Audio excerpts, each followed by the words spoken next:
Brahman in the Vedic tradition. Brahman is the indescribable, inexhaustible, omniscient, omnipresent, original, first, eternal, and absolute principle, who is without a beginning, without an end, who is hidden in all, and who is the cause, effect, source, material, support, and manifestation of all creation, known, unknown, and yet to happen in the entire universe. He is the most incomprehensible, inexhaustible, unapproachable, and radiant being, who is beyond the mind and the senses.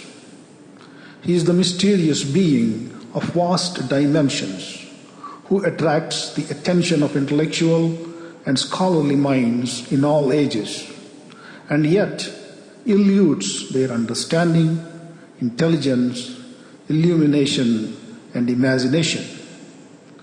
The nearest thing in our objective world with which we can compare him is the indefinite space, akasha, or the void, sunyam, which stretches indefinitely into the infinite universe and which envelops all.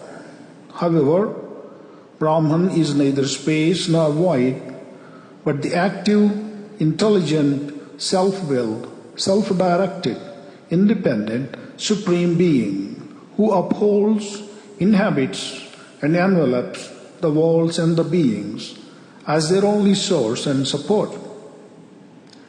Our imagination is not adequately equipped to envision his vast dimensions or recreate the qualities and aspects with which the scriptures extol him.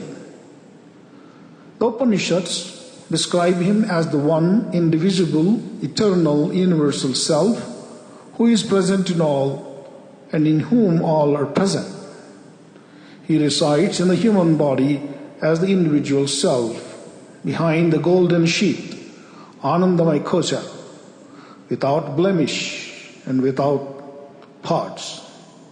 He is beyond the phenomenal world, where neither the sun, nor the moon, nor the stars shine, and where he alone shines by his own power.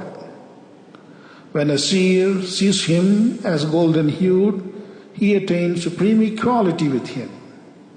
The Vedic tradition holds the belief that the human body is made up of 5 distinct sheaths, namely the gross physical body, Annamaya Kosha, the breath body, Pranamaya Kosha, the mental body, Manomaya Kosha, the intelligence body, Vijnanamaya Kosha, and the bliss body, Anandamaya Kosha.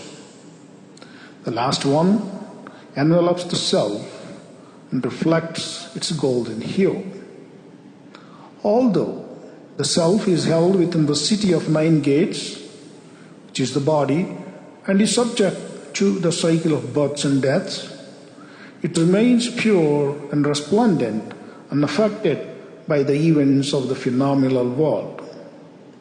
It is difficult to know when the Vedic people actually stumbled upon the idea of Brahman.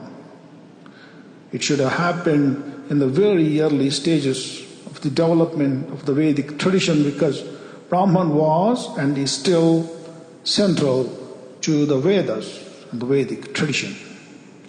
The knowledge of the Vedas is synonymous with the knowledge of Brahman. Brahman is their author and their subject.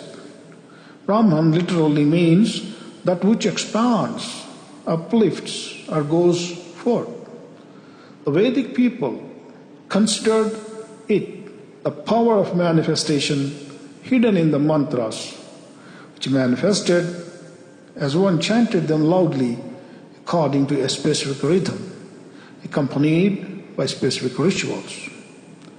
The priests regarded themselves Brahmanas because they thought that they alone had the knowledge to invoke it.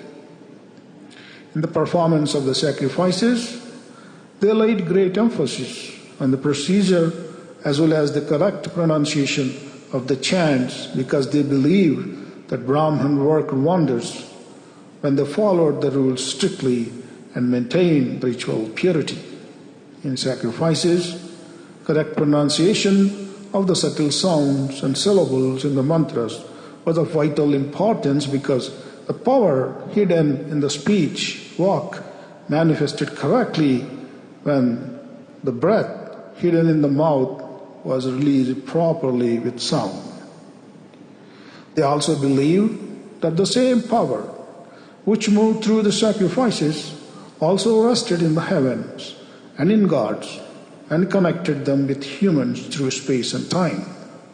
The same power that regulated the universe regulated their minds and bodies and held the 5 life breaths in their respective channels. The source of that power was Brahman. According to the Purusha Sukta of the Rig Veda, it was set in motion when Brahman performed a great sacrifice of universal proportions upon himself, in which, as Purusha, the cosmic male, he sacrificed his own energies or a part of his materiality. The Purusha of 1,000 eyes and 1,000 feet was so mighty that he spanned across the earth, heaven, and much beyond, and the whole manifestation was just a fraction of him. According to the hymn, from him Viraj was born. From Viraj, Purusha was born again. This second Purusha was a replica of the original being, except in dimensions.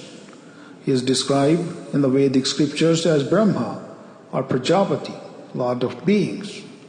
The ancient rishis and gods, Siddhyas, used him to perform a great sacrifice from which emerged all the beings of the 3 worlds, the celestial objects, justice, dharma, time, kala, and many phenomena, including the knowledge of the Vedas.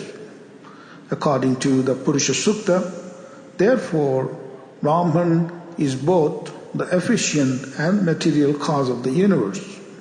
He created the worlds and beings out of himself using his own energies. The knowledge of Brahman increased further during the emergence of the Upanishadic thought, which coincided with the internalization of the Vedic rituals and the proliferation of ascetic movements. The Vedic seers questioned the preoccupation of the people with rites and rituals at the cost of their spiritual welfare. They wanted people to lead balanced lives and look within themselves to experience the power of sacrifice unleashed by Brahman lying hidden deep within them. They wanted them to use that power to escape from the consequences of their actions, karma, and attain immortality, rather than relying upon the unsteady boats of worldly sacrifices to go to the world of gods and ancestors, and returning again to experience old age and death. In the later Upanishads, we see a further development of the same thought process. In their transcendental states, the Vedic seers realized that Brahman was the highest, eternal, inexhaustible, and universal self who transcended all limitations and stood above all as the central and connecting principle of the entire creation. He was not just the source of power and energy on them, but the transcendental self who, as the inhabitant of the entire universe, enveloped whatever that moved in this moving world, and yet remained free from change and instability. As the mover of the heaven and the earth, he was the source of the dynamism, Chaitanyam, that was characteristic of all life forms. The Upanishads do not envisage him as mere prayer power, sacred chant, or the uplifter of sacrifices, which moved through the worlds and the invisible spaces on the strength of the speech, as the Vedic priest believed. Nor was he just a Brahman priest who sat through the rituals and supervised their performance with the eyes of an eagle. He was the sacrifice, the sacrificial altar, the priest, the sacrificer, and the recipient of the offerings on a scale that was never imagined before. They found him to be the all-pervading phenomena which existed in all and which controlled the movements and destinies of all life forms. He was not the subject of the senses, but their source. He was not the known, but the knower, the power behind all sensory perceptions, thoughts, and actions. The Upanishads abound in the superlative, even contradictory and confounding descriptions of Brahman to denote his inclusiveness, universality, and completeness. However, they do not give us an intellectually satisfying picture of what Brahman is and how we may relate with him mentally and spiritually.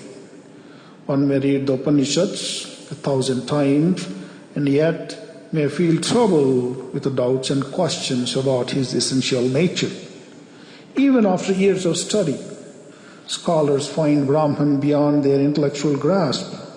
Knowledge becomes inadequate and redundant when we contemplate upon Brahman of vast dimensions.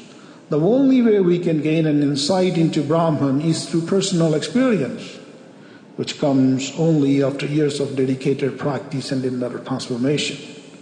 The knowledge of Brahman does not increase by knowing more about him, nor does it diminish by not knowing him.